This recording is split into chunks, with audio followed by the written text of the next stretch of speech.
With this need for reforms, let us just look at the youth uprisings, which are happening in most nations today. The world is dealing with the rise of bold youth who are pressing for reforms in their nations. This is a force that will change nations in the 21st century. It cannot be ignored by the ecclesia. We cannot ignore it. We cannot turn a blind eye to this. These youth born between 1997 to 2012 are popularly known as Generation Z. The generation before them, Generation Y, are slightly older and are also concerned about reforms, but the Gen Z seem to be the frontliners. I believe that the ecclesia should harness the agenda of the Gen Z and give it some direction. Just as God used reforms to build the ecclesia, we talked of the age of reformations, we should harness this initiative to align it with good reforms for our nations. Now, we older people, we are stuck in the status quo. You know, when we don't like things, we just adjust, so that and we continue living with things as they are, isn't it? So we need fresh blood to push forth reforms. Presently, the Gen Z worldwide, not just in Kenya, are seeking reforms in these 7 areas: social justice and equality. They are advocating for racial equity, gender equality, and criminal justice reforms. So essentially, they hate all kinds of discrimination. They want environmental protection. They view climate change as a multifaceted crisis that affects economics, health, and social justice. And then there's economic justice and reforms. They're demanding economic reform. They're concerned about student debt relief. They're concerned about education. Can they get an education and not be burdened with paying the debt so that they can get on with their lives, get jobs? They want jobs, they want to work, they want to see rapid decisions and action that will enable them to get jobs. They want to see sustainable business models from their governments.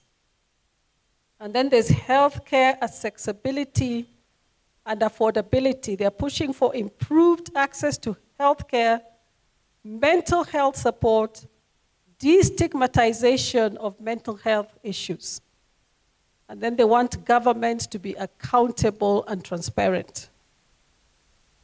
They're driving a revolution in governance, demanding a more inclusive, participatory, and sensitive approach to governance. They are challenging, now in African nations, tribal-based, party-based governance systems in African nations. And they seek a more collaborative and responsive government. Then the next one is digital rights and privacy. Gen Z are concerned about digital privacy violations, and they advocate for protection of online rights and freedoms. And you have noted that technology has made it possible for them to hold rallies of up to 200,000 people at short notice. They just put it on X. 200,000 people have read it. They know where they're meeting, and they know what they're going to do. And then education reforms. Gen Z seek to reform the education system, making it more accessible, equitable, and effective in preparing students for the future.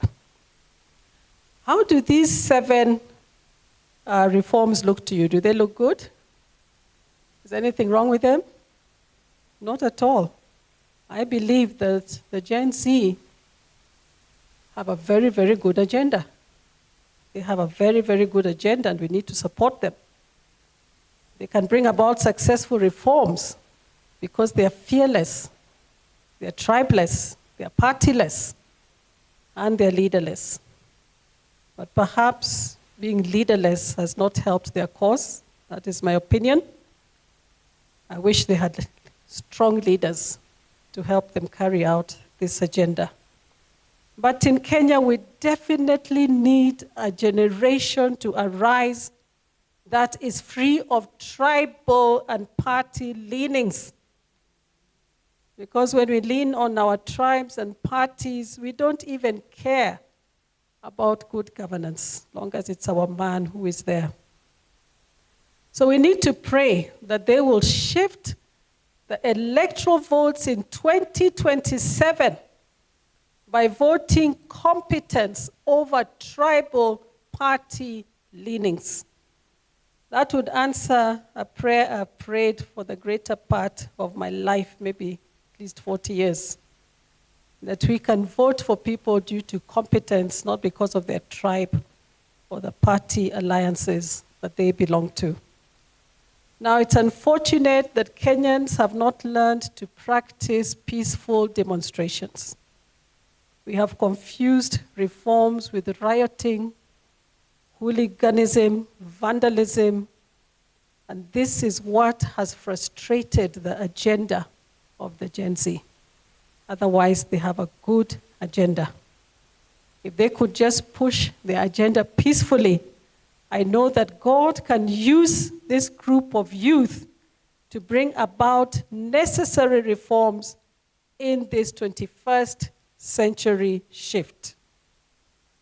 And the role of the ecclesia is to nurture them, rightly direct them as a battle axe in God's hands. I know he wants to use them like he used Martin Luther King Jr., Nelson Mandela, our own African leaders who fought for independence. So let's not get tired of praying for them. Let's not get tired of aligning them to the correct cause that God has for them, because this is fundamental for the 21st century shift. I hope you get that point.